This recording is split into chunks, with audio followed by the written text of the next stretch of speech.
Intambara ya Iran, Leta Zunze Ubumwe za Amerika ndetse na Israel ntikiri igitero cya gisirikare cyabaye rimwe gusa. Iragenda ihinduka amakimbirane akomeye mu karere ashobora kugira ingaruka ku isi yose. Mu minsi ishize imirwano yakomeje gukwira mu bihugu bitandukanye byo mu burasirazuba bwo hagati. Misile za Iran zateye ahantu hatandukanye muri Israel, mu gihe ingabo za Amerika n'iza Israel zikomeje gutera ibisasu ku birindiro bya gisirikare n'ibindi bikorwa by'ingenzi biri muri Iran, harimo imijyi, ibikorwa bya peteroli n'ibirindiro by'ingenzi bya gisirikare biri kwibasirwa ku mpande zose. Muri iki gihe ibitero n'ibikorwa byo kwihorera ni bike muri ibyo bihugu bitatu gusa. Drones na misile byagaragaye mu bice nka Iraq, mu karere k'ibihugu bya Gulf ndetse no hafi y'inzira z'ingenzi z'amato acuruza.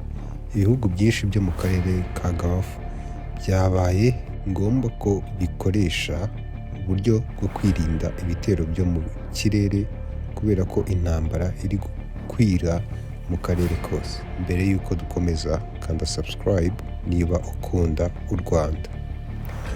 Kimwe mu bintu biteye impungenge cyane ubu ni ikibazo cya peteroli. Vuba aha Amerika yateye ibisasu ku bikorwa biri ku kirwa cya Kurg muri Iran, ahantu h'ingenzi cyane hakoreshwa mu kohereza peteroli ya Iran mu mahanga. Niba ibikorwa bya peteroli bikomeje kwibasirwa, bishobora gutuma ingunguru za peteroli miliyoni nyinshi zibura ku isoko ry'isi. Muri icyo gihe kandi umwuka mubi uri kwiyongera hafi y'umuhoro wa Hormuz, umwe mu mihoro y'amazi ukomeye cyane ku bucuruzi bw'isi.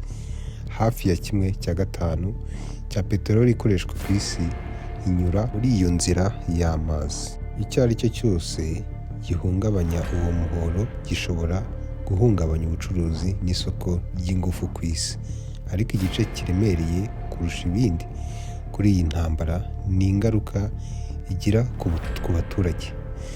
Amakuru aturuka muri ako karere avuga ko kuva ibitero byatangira, abasivili ibihumbi bamaze gupfa, kandi ahantu henshi hatari ibikorwa bya gisirikare harangiritse kubera imirwano.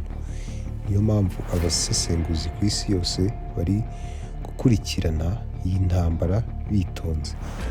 Iyo ibihugu byinshi, inzira z'ingufu n'imikoranire ya gisirikare bihuriye mu ntambara imwe, bishobora gutuma amakimbirane yo mu karere ahinduka intambara nini kurushaho. Kugeza ubu iyi ntambara iracyibanze mu burasirazuba bwo hagati, ariko niba ibihugu bikomeye kurushaho bitangiye kuyijyamo, ingaruka zayo zishobora kugera kure cyane kurusha ako karere. Niyo mpamvu abantu benshi muri iki gihe bibaza ikibazo kimwe: ese turi kubona itangiriro ry'intambara y'isi ya gatatu? Mutubwire uko mubyumva muri komenti.